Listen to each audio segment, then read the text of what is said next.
And I'm a big believer in like success leaves clues, right? Like if you speak to enough people that are doing well enough consistently, you pick up the sound bites, right? The little things that you can take from them and apply it to your own life, right? Whether that's professionally or personally as well, right? I think that's something I've been fortunate to do actually, especially through my professional career. Taking tidbits from good leaders and good people around me, right? It's been nice. Right. You gotta be fortunate in life to have good mentors, right? And it's worth its weight in gold, right? Like worth its weight in gold, definitely. For Definitely. sure. So, Sean, thank you so much for joining me on Trusted Access today. I really appreciate your time. Of course. I know you got a lot of things in your schedule, so it's always great when people can make time for not just for myself, but for people listening as well. And I think you have a really interesting story. Like obviously we met at Cloudflare as Yep. well. And there, whenever I saw you in the office, you always bring the same energy to whoever you speak to. One of the things I noticed about you, Sean, is you're the sort of person where, when they say like, speak to a janitor the same way you speak to a CEO, right? And Yeah. that's definitely you. You know what I mean? You're the sort of person who speaks to everyone the same way. And that really creates a lot of credibility in your authenticity, Sure. So I really felt that as Yeah. soon as I It's really started. nice, man. No, Thank no, you. no, for sure, for sure. Sure. Definitely one of the reasons why I like reached out to you in the first place. Man, absolutely. Yeah. I'm obviously happy to be here, man. I think it's a fantastic idea. And Yeah. hopefully I can contribute to everybody listening Thank you. or watching. Yeah, for sure. So look, do you just want to tell us everyone a little bit about your story, Sure. and how you got into where you are now? Sure. So I got a bit of a colorful past is what I like to tell people, right? I didn't take sort of the conventional career path, especially into tech, right?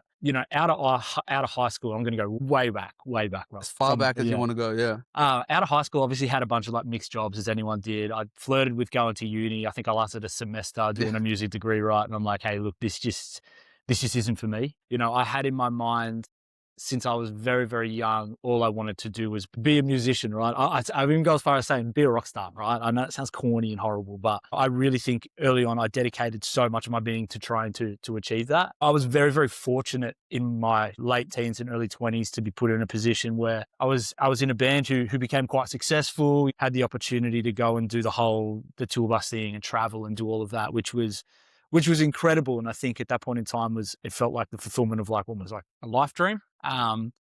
Which now I'm a bit older is really nice to look back on and think it's like, oh shit, you actually were able to go and make something happen. The inverse of that is music doesn't typically pay too well, especially not when you're at the peak, right? We're no Taylor Swift. So, as sort of time went on with that, there came a point where I was like, I need to decide to go and do something else. My friends were all getting married. They're all starting careers, doing all that stuff. And I was sort of looking around like, oh shit, okay, probably need to make a change here. So that's when I started looking at, what do I want to do professionally? I think through that time, I've always been, naturally good at talking to people. Yeah. I love to talk. Yeah. It's probably a good I forum to do that. can Yeah, if you attest to never that. noticed that about me. So yeah, I was like, oh God, what's gonna, allow me to go and do that? So, as anybody with tattoos and stuff coming from a music scene does, I Yeah. started working at JB Hi-Fi. Yeah. I at the time I was my girlfriend's family had all been in real estate. And she's like, Yeah. why don't you think about going into real estate? Yeah. I was like, oh, cool, that sort of makes sense. I think the barrier for entry at that point in time was quite low. Did Yeah. my real estate certificate in like the back of an office in Parramatta at Yeah. some point. And the next day they're like, hey, cool, you can go and be a real estate agent. Yeah. I sort of was working at JB Hi-Fi. I saw this guy come in wearing a suit, and I was like, that guy looks like a real estate agent. Anyway, I bought him some. He bought some laptops or something off me. Sort of got to chatting. My boss at the time was trying to buy a house, and he's like, "Hey, look, I'm trying to buy it off this guy." Lo and behold, ended up being the guy that I started my real estate career with. Wow. So I worked in real estate for sort of 5.5 or 6 years, I think, from memory. Yeah. That was an eye opener. Yeah. That was an eye opener, man. And I think, that was my first real introduction into what selling is like, right? It can look quite, sort of glamorous from the outside real estate. You see the houses, you see the guys in the suits, all of that type of jazz, right? Whether you like that or not is sort of up to you. But, the opposite side of that is the actual graft that happens behind the scenes. And that really is where, I think I learned, not even I think I learned a lot of the foundational skills that have helped me out today. When you're cold calling, 50 to 100 people a day, like, and getting punched in the face, 100 times a day, you develop a pretty thick skin quite quickly, right? Because it's the only thing that you can lean on when it gets tough. So sort of did that for a period of time. I got to sort of the tail end of that. flirted with a lot of technology. Has always been, a passion, I should say, a passion of mine, but an interest of mine, For right? sure. I was really, really into it in my real Yeah. estate career, trying to figure out how you could find efficiencies in the way that you did things, how you can leverage sort of your CRM to sort of get a leg up on the competition. Yeah. And also just the latest and greatest and stuff that was coming out. AI at that point in time was sort of non-existent, but there's still people, touting the idea of predictive call sheets and, behavioral analysis and all of Yeah. this jazz, right? But to me, that was really, really cool. Yeah. So I sort of found my way into, going to work for a real estate software company. I did a sort of short stint there as they were sort of gearing up to actually be acquired, which was really interesting as they sort of started to go sort of upmarket in the real estate world, Right. bring on big customers, sort of look at removing legacy technologies, a lot more in line with what I do today, Right. and then from there I was hooked, and I'm like, this is the path, Right. for me, definitely. Finished up there, went back into real estate. I think it was about 6 months, and I was just like, I need something else. Yeah. And it was at that time, fortunately, right, a guy that I knew in real estate knew a guy that was in the M&A and strategy team for an organization based out of Sydney. They were gearing up to go public. And again, a bunch of this stuff, I look back now thinking, oh my God, there's such a rare scenario to find yourself in, who just were changing their entire GDM motion and just said, hey, look, we're sort of throwing out the traditional playbook. And that sounds corny, right? And we want to bring in people with a slightly different, sort of. Right. And that was sort of my path in. Wow. I started as an enterprise account executive for them. Again, not your traditional path, right? As you know, and in my first couple of weeks, I was marching down to like the big banks, massive pharmaceutical companies. Like our remit was really just ASX 50. Right. So at that time, I was like, oh shit, like, that was just it. Yeah. I was just like, oh, I don't know any different, right? Yeah. You go down and try and negotiate a contract with some of these guys. And I was like, oh, it'd be a few $1 million for this for the year or $10 million for the year. And I just thought nothing of it. I think back now, I'm like, oh my God, like if you'd only known, what you knew now, going back into that, potentially I would have had such a different approach, whether you would have been nervous or, whatever it would have been like. So that was obviously really eye-opening. I managed to get through the IPO with Nuix, which was really exciting. Again, I didn't know what that was. I thought it was cool. Hey, there's a company listing, whatever, but it's rare for Australian technology companies, right? To actually go public, especially to do it here on the ASX as well. Yeah. So again, very, very fortunate to find myself in that scenario. Sort of post that, that's when Cloudflare had reached out to me. They were scaling in Australia and said, hey, look, we're trying to bring on AEs. I'm like, hey, this looks cool. I had no idea what Cloudflare was. I had no idea what they did. I didn't know what a CDN or WAF or DDoS, any of this jazz was, right? I said, cool, yeah, from a hat in the ring. That's how I ended up there. Did sort of the better part of 4 years at Cloudflare, and that was obviously transformative, Ron. That's when I got to meet you in sort of my tail end of my time there. That was really eye-opening. I think Nuix was great where it sort of gave me an opportunity to, polish the skills that I think I'd learned in real estate, like that resiliency piece and that sort of empathy at scale. And we'll talk about that, I'm sure, in a moment. But that sort of gave me a different arena to go and sort of perfect that. And Cloudflare was the ultimate space, right? That was going to like, call it the Premier League, if you will, right? In terms of we're relatively new to market in Australia anyway, or ANZ. We've got a very, very limited customer base. We've got a lot of, white space, greenfield, however you want to put it. Like, let's just go and sell. And that was very exciting, right? Very challenging. Obviously had a lot of highs, a lot of lows, a very, very exciting point in my career. So very, very, very, very grateful for my time there. The business obviously scaled. We were a team of 5 or 6. I think when I started, we were 30 something AEs, that is. Yeah. And, I think the whole team was 20 odd people, and I think it was 130 or something like that when I moved on. I sort of got through that period, and then that's where I ended up where I am now at sort of Datadog, which was kind of an interesting opportunity, right, for an organization that is as big as Datadog are. Their presence in ANZ or APJ for that matter was quite small. Yeah. No, instead of sort of trying to tackle all 3 areas, right, your NAMA, your EMEA, right, and your APJ region, they sort of built their NAMA business. They really built their EMEA business, and then sort of focused on APJ last. That obviously presents a huge opportunity, right? You've got the resources of a huge enterprise behind you. They know how to sell to big customers. They know how to support big customers. Coming in here, we're a team of 2 in my market segment at the moment, Right. which is crazy. Yeah. It won't stay that way, I'm sure, but it is a fantastic opportunity. So I'm circa 3 months, I think, at this Yeah. point in time, right? But yeah, very, very exciting. That's a long answer. Yeah. Not at Question, all. Rowan. No. No way. No way. It's a real, I think even I didn't know coming in your journey that in that much detail, right? And I think some of the key takeaways that I just got from there is one, you know where the opportunity is and you know when to jump out, right? You know where to find certain opportunities, and that's one of the things that we'll touch on a little Sure, bit later on. So just hearing your story, I can tell you're a real opportunist. You know what I mean? sure. And that's so important in this line of work that we do as well, right? And in life in general. Correct me if I'm wrong. So your journey started from Rockstar, Yeah. then Yes. retail, then in Yep. technology, in retail technology, Yeah. right? Then real estate, Mhm. right? Where you started getting interested in terms of the operational efficiencies of real estate as well. Sure. Perhaps that's where it sort of came in. Yeah. And then from there you got into technology, but more on the CRM side, was it? Yeah. The Yep. CRM side to start, and then, it was sorry, mate. Yeah. No. I'm just Yeah. just reiterating. And Yeah. then fortunately enough, that company ended up having an IPO. Was it? So That was the the real following estate, company. the real Yeah. estate company was acquired just after I left. So Right. they're part of a very large sort of global group Got it. now who they'd say it's think about them as they've got a platform, they Yeah. have a bunch of different services that Yeah. sit onto it, right? So Yeah. CRM, property management solutions, right? They've Yeah. got marketing solutions, websites, the whole kit and caboodle. Yeah. And then after that, Nuix, as you're saying, which was you couldn't pick anything further away from Yeah. what I knew. E-discovering, like digital forensics, we talk about complex products, Yeah. right? We Cloudflare by no stretch of the imagination is a simple product. It may as well have been a completely different language to me.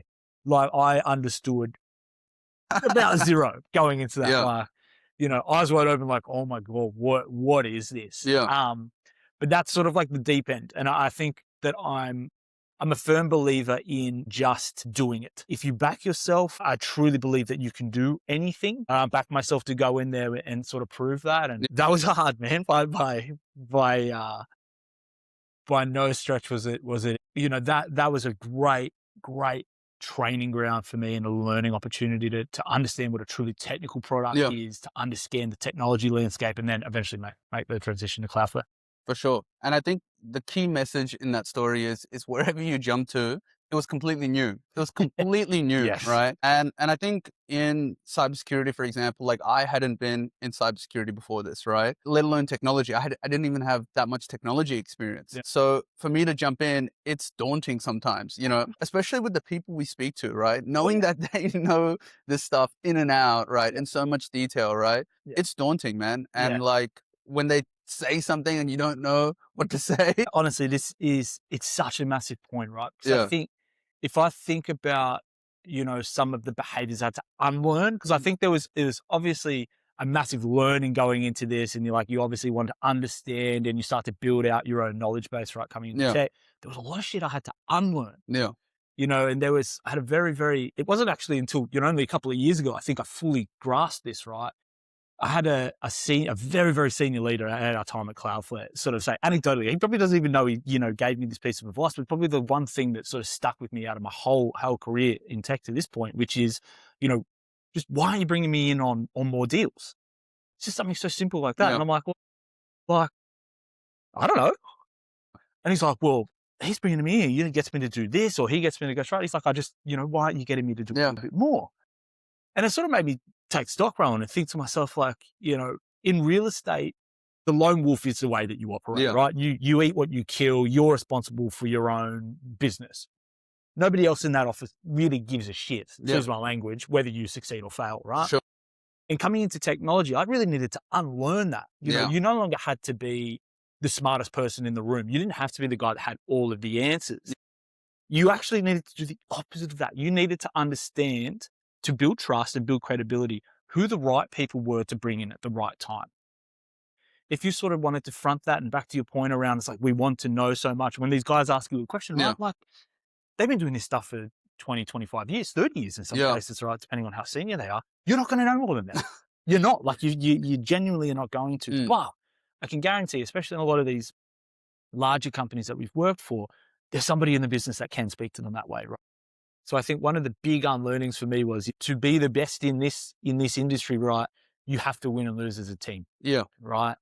It's no more about the individual. And I think that, simple little bit of advice transformed the way that I want to go about sort of operating my business.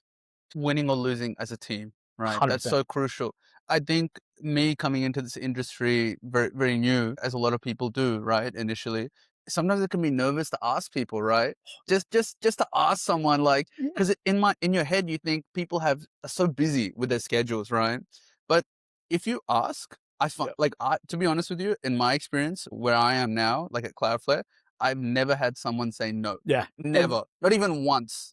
The craziest realization to Yeah. have, right? And I would say hand over heart, it's probably one of the reasons, I think in retrospect, right? Like what was the blocker for me in just going and asking for Yeah. that help? And it probably was just like, I don't want to bother somebody. Is this worth their time? But then in the same breath, we talked about backing yourself in and, having that sort of confidence in yourself to know it's like, no, yeah, it is worth your time. Yeah. Right? Like let's come and try and solve some problem. For sure. That is where, you kind of need to our point is like, really back yourself into it, reach out. And more often than not, right, people don't say no. They're always happy to get in and help. And, now I sort of try to flip that narrative and just be like, I'm going to keep asking you until you tell me. Yeah, without annoying you. Yeah, right? of course. If anything, definitely. and now I'm starting to notice that more senior people are actually willing to jump in more and support others as well in the business. So that's also been my experience. And so winning as a team, right? So based on your previous experience, and what about in other technology companies? Was it also that like winning of a team concept? Or was that more in cybersecurity in particular that you found? I think it definitely exists in technology, right? Because Yeah. I mean, real estate was it's so selfish, right? Yeah. Like, I mean, if I even think about looking at restaurants, fuck, how did I do that Yeah. for so long, right? But it is all about the individual, Yeah. right? In everything that you see, right? In technology, it is more about the business, right? Of course, you're going to have individual contributors, as you do in any organization, right? Who are carrying a bag, who are carrying quota, have targets to meet, all of that jazz. But far more often, it is a collective trying to achieve that, right? So you've got a manager, like they have a collective target, right? Yeah. Their boss has a collective target. That's so right. it's in everybody's best interest to work as a unit, right? To try and achieve that. So I think for me, again, to my point, like unlearning that sort of lone wolf behavior and trying to learn that team player mentality again. And that's where I thrive. Like I love that. That's what fucking gasses me up. Yeah. And I was like, oh shit, why haven't we been doing this for so long? I know. You idiot, Sean, right? Yeah, I think in every technology company I have ever been in, there has always been that mentality, right? And, in my early experience at data, it is absolutely no different, right? Yeah. If anything, it's taking that to the next level. Right. And I think that's so important that I learned this as well, that my manager to meet his quota, I need to be meeting my quota so that my manager can meet his quota so that his manager can meet his quota, Exactly. right? So it's actually, it really is all in our interest, right? To support one another, right? 100%. That totally makes sense. Winning as a team, losing as a team even as well, right? Yeah. I guess if we're looking more granular, right, into the BDR role specifically, right? I find that one of the things that obviously, as I mentioned really in the beginning is, you're a super authentic guy, you speak to everyone the same way. One of the things that I really wanted to touch on is, as a BDR, we speak to 50 to 100 people a day. And that process can sometimes feel so mechanical. So how do you think, what are some suggestions you might have for like how to maneuver that and like some ways to sort of address that for the long run? I mean, it's a really good question, but I think in a lot of these scenarios, right, I always try and draw on like previous experience and like, what did I learn from that, right? Yeah. At that point in time, I had no idea, what was going on. Yeah. I was just making the dials or doing the work, right? But time is great for actually being able to look back and say, oh, well, if I did that, it actually led to this and this and this, right? So I think to your point, it can be really, really difficult, right? Like I think about sort of the boiler room type of stuff when I was in real estate and you are making $50 to $100 every single day. Yeah. Every single day. In technology, people may not like getting a cold call. I guarantee you in real estate, people fucking hate getting a cold call. They hate it. Real estate agents aren't held in the best light at the best of times, let alone calling somebody cold. So you learn pretty damn fast, right? How to get punched in the face, but then also front up to the next call. Right. So I think your point around authenticity and energy, like they're things that you can control. Yeah. You can't control what somebody's going to say to you on the other True. end of the phone, but you control how you front up. I Correct. think that that in essence has to be the foundational skill that you're trying Yeah. to build, right? So I think, in my time in real estate, transferring that into technology, right? Like if people didn't remember me on the call, I didn't get the call back, right? It's the same in technology. If I didn't stand out in some way when I was doing the same thing in technology, you just don't get the outcome that you were trying to work towards. Right. So I think for me, it is I guess what I'm trying to say is you're building sort of foundational skills in this instance, right? Like I think we spoke about this when we started, Yeah. is you're learning how to run a deal in a very, very condensed time frame, right? For sure. So like I like to think about, maybe it's an oversimplification, right? But we think about a cold call as its own little deal, like Yeah. a microcosm of a deal, right? Like we are talking to somebody to try and get a outcome, Right. right? You just get to do that 50 times a day, Yeah. right? If everyone connects, right? But you get to do that 50 times For a day sure. versus, 50 times a year if you're lucky. I think, yeah. And I think, when I thought about my experience in making those calls, and even still to this day, right? Yeah. You're learning timing, you're learning how to read people, you're learning how to react to stuff on the fly, right? You're obviously going into them prepared with your own point of view, right? And we'll talk about how I did that personally in a Yeah. moment. But I think one of my biggest learnings was setting that meeting or selling that meeting, that motion and that picking up on those cues or the subtleties of somebody and getting that translates to running complex deals as well, right? Yeah. Because you were still looking at that last 1%, right? You're trying to understand when to push or when to pull back, when you know that you can ask for the business, when you know that this just isn't going to be the right thing, right? We qualify out. So I think, my advice for anybody coming into that when it can feel robotic and hard and it sucks. Yeah. There's no getting around that. Yeah. You're going to ride that wave. You have to remind yourself why you're doing it. Why am I here? Why am I making this call? And at that point in time, it may not be that clear for you, but I can promise you, getting to the outcomes on that call, booking the meetings, getting that type of, you want to get the confidence going. You want to feel like you're doing that. For sure. Those skills translate to everything that you do, right? Whether you want to go into being an AE, whether you get out of the industry and go and do something else. There are soft skills that will apply. 100%. Key takeaways, right? Is one, like you need to disconnect yourself from the other person, right? Control what I can control, right? And that is the energy I bring to every call, Yep. right? That's how you're going to be remembered, right? 100%. So being remembered is one of the most important things, right? The second big takeaway I just got from there is every call I make is a mini deal, right? That's an opportunity for me, right? If I'm someone who wants to become an AE or go further and progress in cybersecurity sales or any type of sales, right? You're always selling. Yep. But if you want to pursue a career in sales further on, right? If you start treating every call you make like a mini deal, that gives you a new perspective on it, right? And perspective on every call. And I think one of the key themes that that we'd spoken about, and I think really summarizes our conversation is the perspective and as a motivator, right? You're a real motivator, right? Sometimes it can be demoralizing sitting in the office, making 50 calls, right? And there's no one there and every call's a fail, right? Yep. But if you change your perspective on how you make those calls, the purpose of those calls, why I'm here, right? Then that can really help to for you to keep authentic and keep being yourself, and maintain that personalization at scale, which is what we were talking about. I mean, you hit the nail on the head there. I think if you can change, like you're in complete control of how you view the scenario, right? Yeah. And I think sometimes it can be as simple as just that simple narrative switch in your head. It's not, this is hard, this sucks, I don't want to make these dials, nobody's picking up, I haven't booked a meeting. Yeah. If you go into it with that mindset, you're not going to. That happen. But you've got to view it as, and I always told myself this in real estate, the next one. Yeah. The next one's what it was going to hit for me. And if I just continually had that, eventually you get that. Yeah. And all of a sudden you see that snowball effect change, you re-energize, you're like, I can do this, right?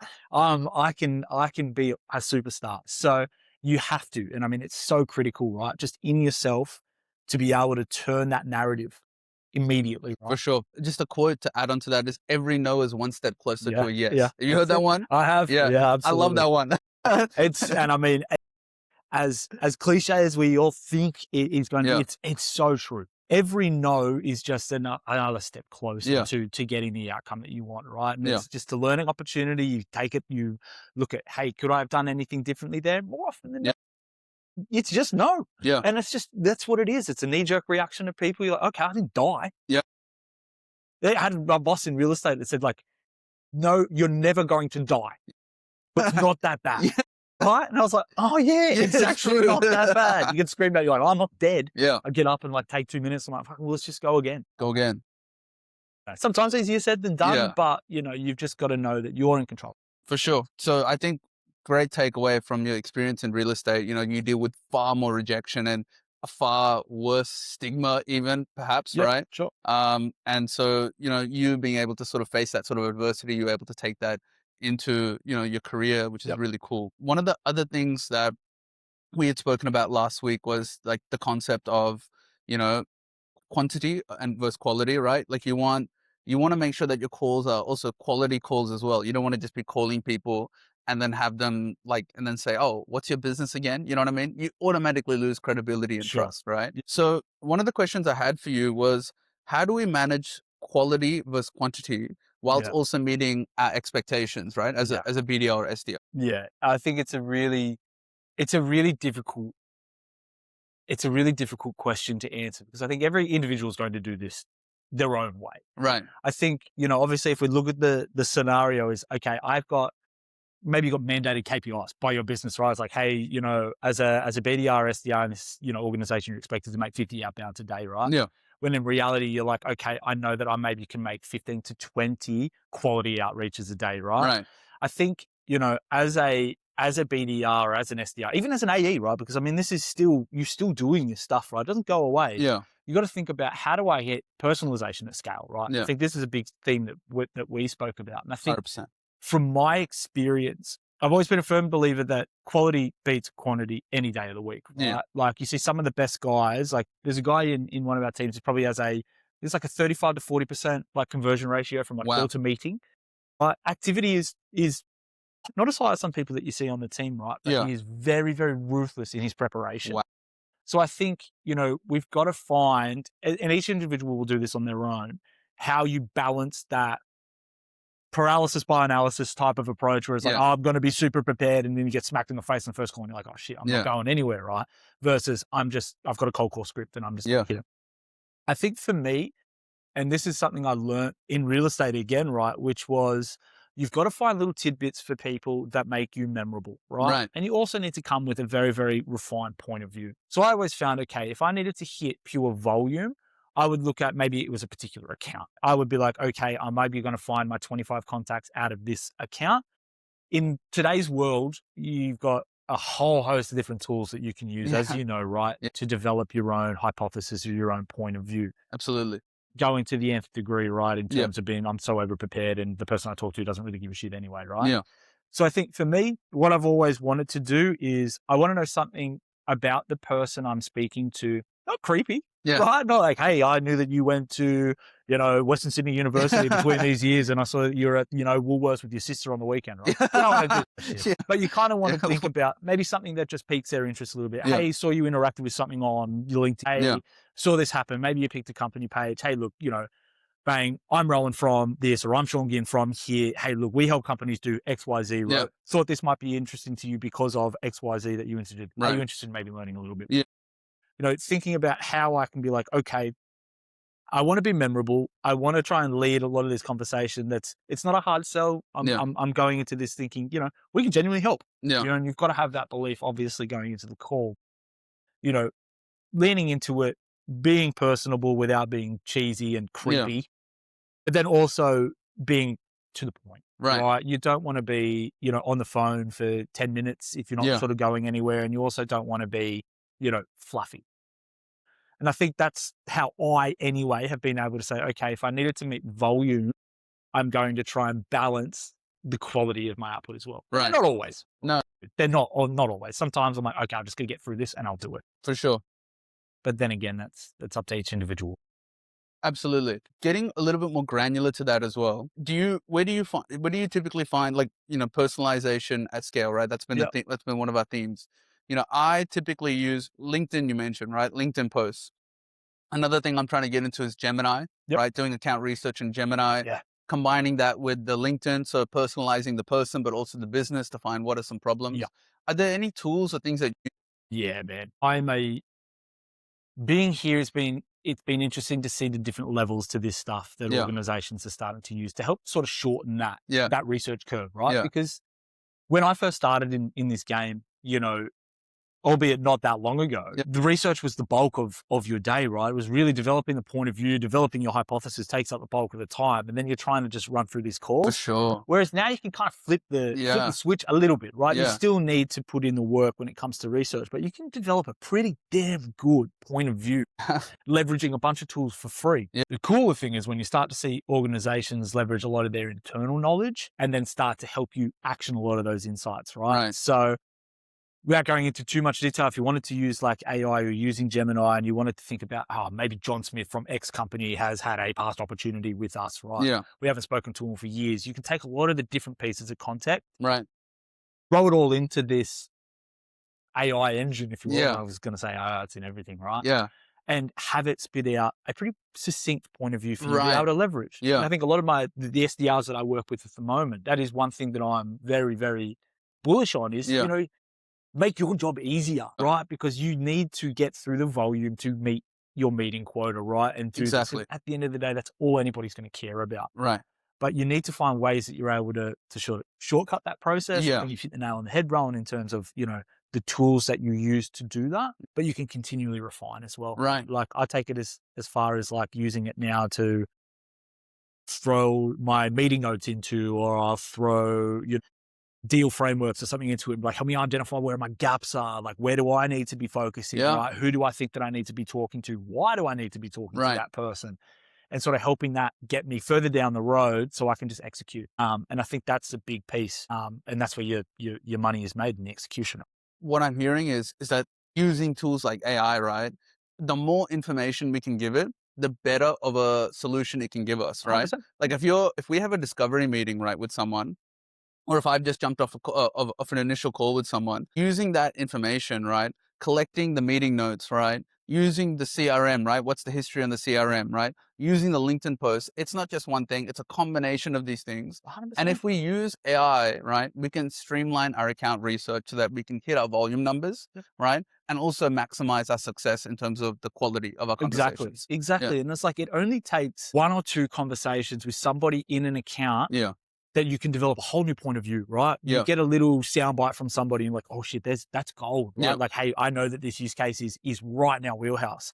Then all of a sudden, when we start talking about personalization and coming as, authentic with a point of view, you're speaking their language, yeah, and if you start speaking the customer's language, as anybody in this game will tell you, that's where the money is made. And I think, again, we start to talk about these tools and the way that you can leverage that.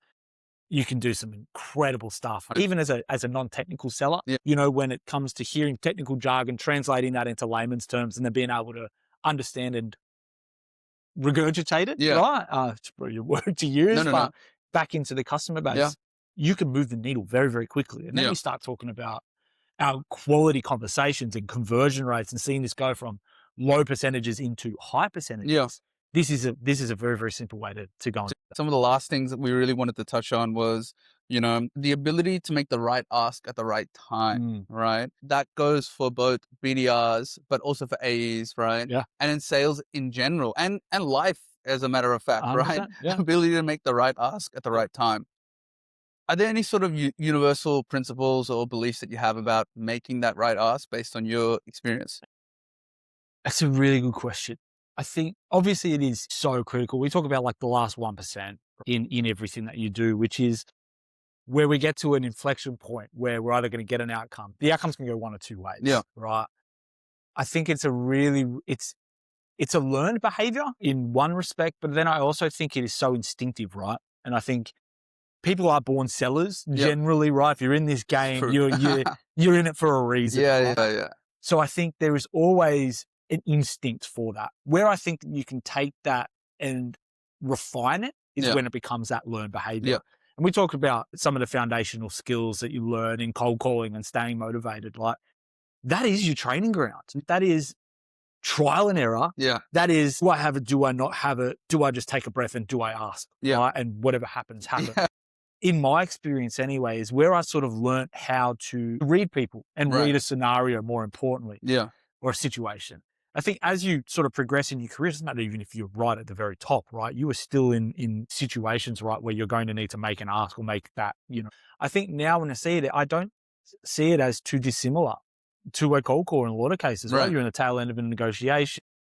You've done all of this work, all of the research, everything's all happened. And it comes down to this person saying yes or no. Yeah. Like literally, that's as simple as it actually Yeah. is.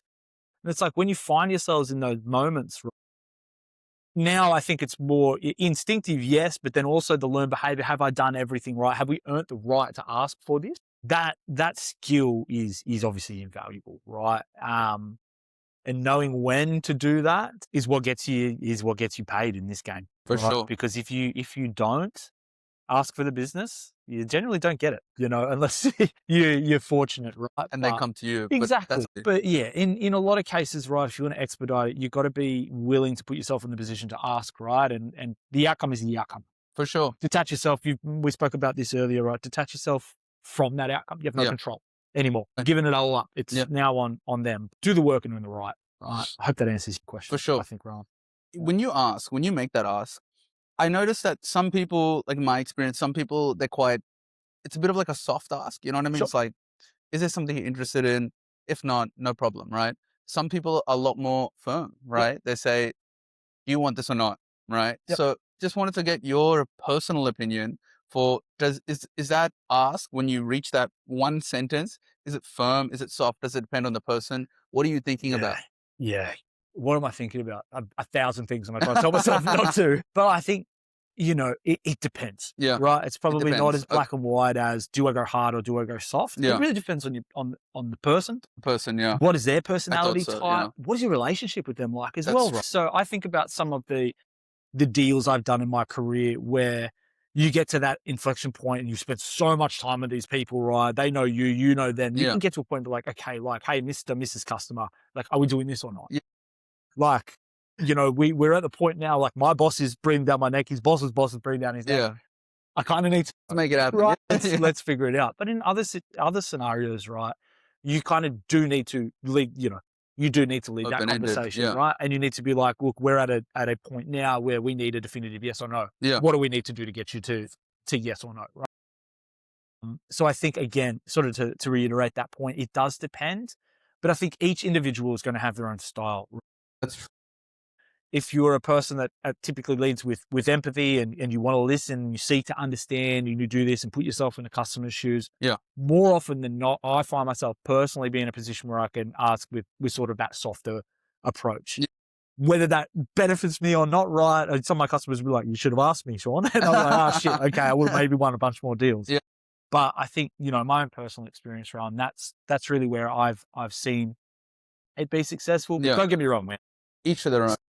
Yeah. And again, in the same, of course, like in the same breath, right? It's also, I think, a learning for me that in some cases you just have to be harder, even though it might be against my own personal nature. Like I'm thinking about myself like, oh shit, you wouldn't usually do this, Sean. They're the moments that I got to sit back, take stock and be like, well, if you wouldn't usually do it, maybe you weren't getting the outcome that you needed. Right. So maybe you need to just do it. Yeah. You're not going to die. Yeah. You're not going to die. You're not going to die. So again, I think as I have sort of grown in my career and sort of evolved my own approach, that's definitely an area for me where I'm like, okay, you need to know when to. Yeah. It's constant learning. Yeah. You never stop learning, man. Yeah. And so that 1%, usually you personally, you lean more towards the, you're more the softer side, right?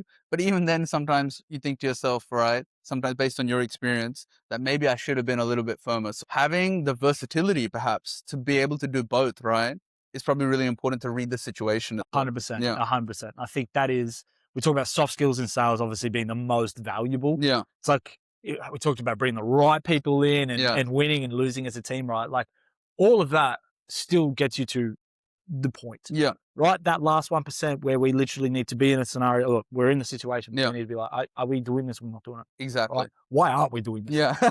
It's not everything that you've just seen. Why aren't we doing this? Exactly. Right? that's Tell me why not? yeah, yeah. Tell You me know? why not? That's that's awesome. And That's on the that's harder yeah, side, but yeah. so fair. The last thing I wanted to touch on, because I know you're a busy guy, you got plenty of other things. Last thing I wanted to touch on was just like a unique perspective you had about real estate, right? Mm. You talked about dealing with people in their peak emotion, right? I think that's so interesting because there aren't a lot of places where, a lot of areas where you do that, right? You're dealing with people in divorce, debt, marriage, right? So tell us a little bit about like how that taught you about, like, you know, because we spoke about how it taught you to build empathy. Sure. And I know that's such a broad, generic, like cliche word, but I Yeah. think your experience is pretty unique in that Yeah. area, right? Yeah, definitely. And I think, we spoke earlier about, maybe the sides of real estate that people don't understand, Yeah, right? And you think about somebody's house, it is the largest asset that the vast majority of people will own. for It sure. is their entire net wealth wrapped up inside of four walls, Yep. right? In real estate, as much as you deal with people in great moments, more often than not, you're dealing with people in the worst moments of their life. Right. It could be death of a family member, it could be divorce, can be, a whole host of things that, aren't positive by any stretch of the For sure. imagination. And as a result of that, you're dealing with people in their worst moments. Yeah. I think early on in my career, obviously I was kind of taken aback by that a Yeah. little bit. And, you're on the receiving end of a bunch of just shit, Yeah. right? Irrational behavior. You're trying to manage both sides of the fence, being like, I'm trying to keep this person on side without screwing them over because I know it's in their best Yeah. interest. And, obviously all of this complexity. But what it enabled me to do is really just shut up and listen and just make people not just be seen, but be heard. Right. Because I think if you're able to show somebody that you're truly listening, you're able to put yourself in their shoes, you build trust and credibility like immediately. Right. And you shift from somebody who is just there to make a transaction to somebody who is there to help them get to the next stage. Right.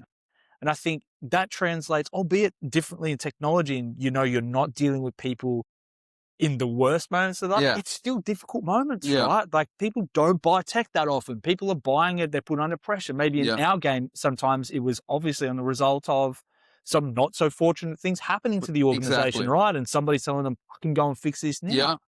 So being able to first and foremost make people feel heard, not just seen, puts you in a position straight away where you can provide guidance, help the team bring in their expertise and say, hey, look, we hear you, we understand you. Help us help you get this problem solved, right? And I think if you really think about it in those simple terms, in every interaction that I have with anybody, I try and do the exact same thing. It puts you in a great position where you're able to build that, again, going back to the trust and the credibility and being able to meet people where they're at, Yeah. puts you in a phenomenal position to help. For sure. For sure. And yeah, maybe we're not dealing with people like you were in their peak emotional state where divorce, you know, marriage, those types of things, Yeah. and their major asset, but we're still dealing with people that perhaps have their jobs on the line. Of You know course. what I mean? Like I've heard stories where, you know, CISOs or IT managers are losing sleep because they've, you know, there's been a data breach. Yep. 2-3 days they're not sleeping. You Yep. know what I mean? Like that's a peak emotional state. Yep. You know, people don't want to be there. Yep. So I think people have a lot of learning from you specifically, Sean, because you know what it's like to deal with people in that peak emotion. So even though some of the things that you're saying people might have heard, if anything, it's more validated because you said it, Sure. right? So yeah, is it those were sort of the key questions I just had. Yeah. Thank you so much for your You're time, welcome, Sean. dude. I really appreciate it. I know people will have a lot of value to gain from everything that you shared today, and I hope you had a good time as well. Well done, Rowan. No worries. Thanks Thanks so man. much. You're welcome, brother.